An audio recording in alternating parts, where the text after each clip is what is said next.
Every few months, Dad would travel from Canada to visit, always bringing thoughtful presents like art supplies, books he knew I would enjoy, and other items that demonstrated his genuine interest in me. However, his presence was insufficient to address the underlying dysfunction in our family dynamic. In essence, Mom's approach to parenting was to spend money on issues and hope they would go away. Lessons in dance? Yes. Tutoring in private? In any case, attending my performance or parent-teacher conferences in person? Sorry, important meeting, can't reschedule. I received the same apathetic reaction for every accomplishment I made. That's nice, dear. Dad wasn't much better. Now please be quiet, I'm on a call. It turned out that his promise to Mom that he would assist her with me if she chose to have me was a hoax. He was never too tired, or too busy, to hang out with me. I once tallied how many times he used his favorite phrase, "Not now, Deborah," in a single weekend, 17 times. I can still recall my 10th birthday. Naturally, Mom and Dad forgot. Without even asking what I would desire, they hurriedly ordered a pricey cake and threw money at me when Aunt Rachel reminded them. Jennifer never gave a call. The only actual celebration took place the next day at Rachel's house, when she set up a small gathering with homemade cake and decorations that she knew I would adore.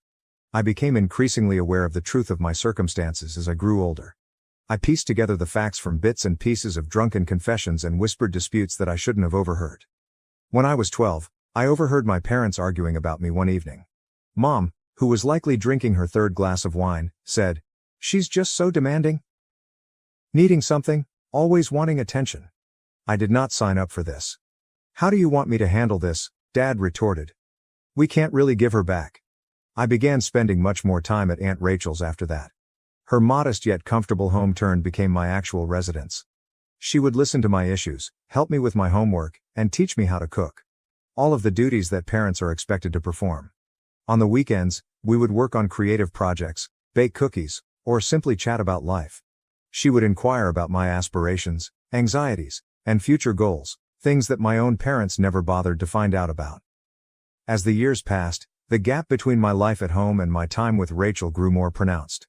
I was Debbie at Rachel's, loved, respected, and heard.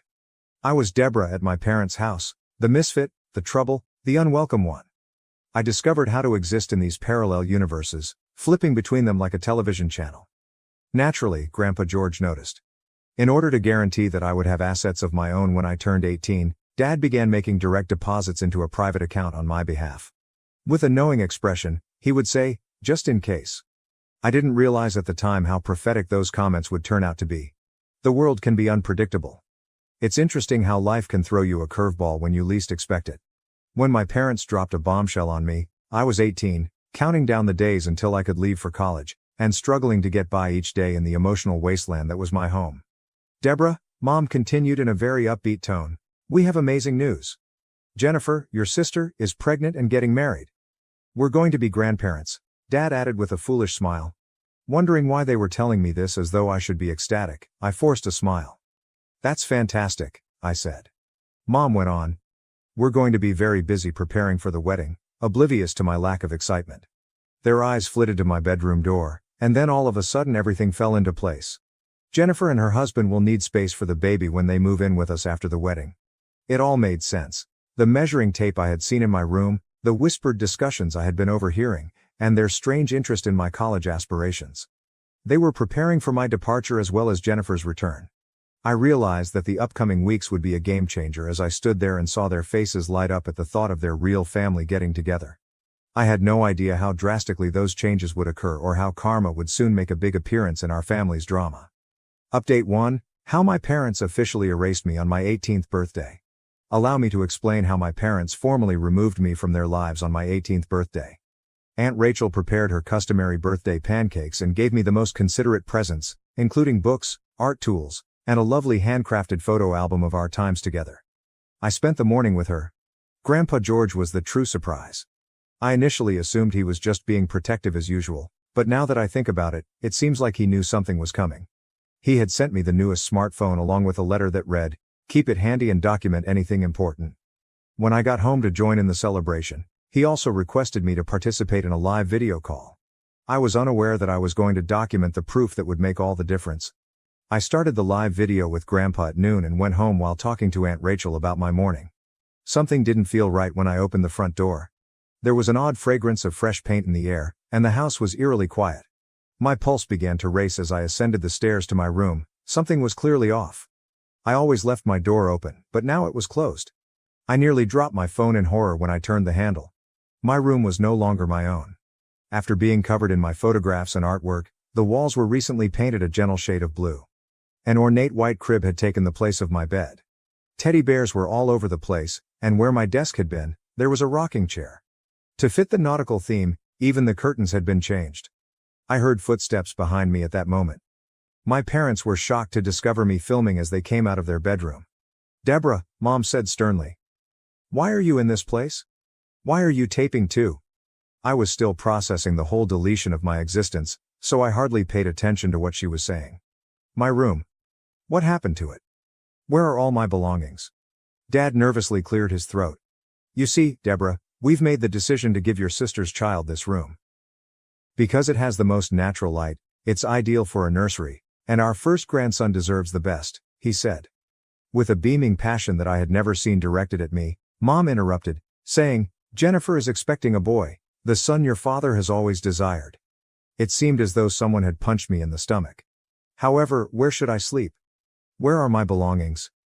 With a dismissive gesture toward the stairs, Dad remarked, "Oh, we packed up your stuff. The garage is where the boxes are. When you depart, you ought to bring them along."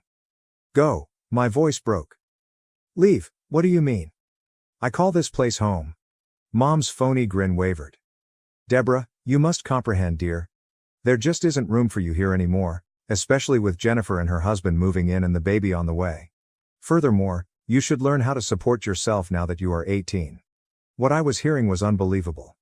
"No," I murmured, my voice wavering. "No, I won't go. I also call this place home. You can't just ignore me like I don't exist." Mom finally lost her temper and said, "For heaven's sake, Deborah. Avoid being tough. This is about family, not about you." "I am a member of your family." Tears were flowing down my face as I yelled. "I am your daughter. My birthday is today, and you're throwing me out. Did you not even realize it was my birthday?" Dad rolled his eyes. "Is it your birthday? Is it the purpose of this outburst? We have no time for such nonsense." Their indifference struck me like a blow to the body. Mom looked anxiously at my phone, which was still filming everything, while I was crying. "Stop causing a commotion," she growled. "The neighbors will listen." "Well done," I fired back. "Give them permission. Make it clear to everyone your true character." Dad's fingers dug cruelly into my arm at that moment. He snarled, "That's enough," and pulled me to the stairs. "Leave right away and don't return." After a last shove, I was on the front porch with my stuff in hurriedly packed boxes. With a finality that reverberated in my bones, the door slammed behind me. I'm not sure how long I sat there crying, but Grandpa George's voice finally broke through my tears. "Are you there, Deborah, my love? I witnessed everything. Don't worry, we'll resolve this. For now, go to Rachel's, shall we? And be careful with the video." Having witnessed the entire event via Grandpa's shared live broadcast, Aunt Rachel was already waiting at her door when I got there. For the first time that day, I felt secure as she drew me into a strong embrace. Rachel insisted that my birthday be celebrated. She ordered my favorite meal, invited some of my closest friends over, and made every effort to make the day memorable. We all understood, however, that this was about more than just a botched birthday celebration. It was about my whole existence being completely upended. Grandpa George sent me an email that night when I was lying in bed in Rachel's guest room, which she started referring to as my room right away. He had a strategy, and his lawyer had saved and certified the live stream footage.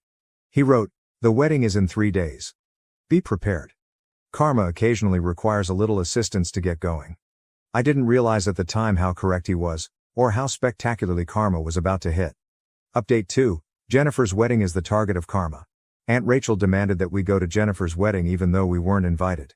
She helped me into a gorgeous blue frock she had purchased for the event and remarked, "We have every right to be there. Besides, we were specifically invited by Grandpa George." As soon as we walked into the reception area, I saw Grandpa.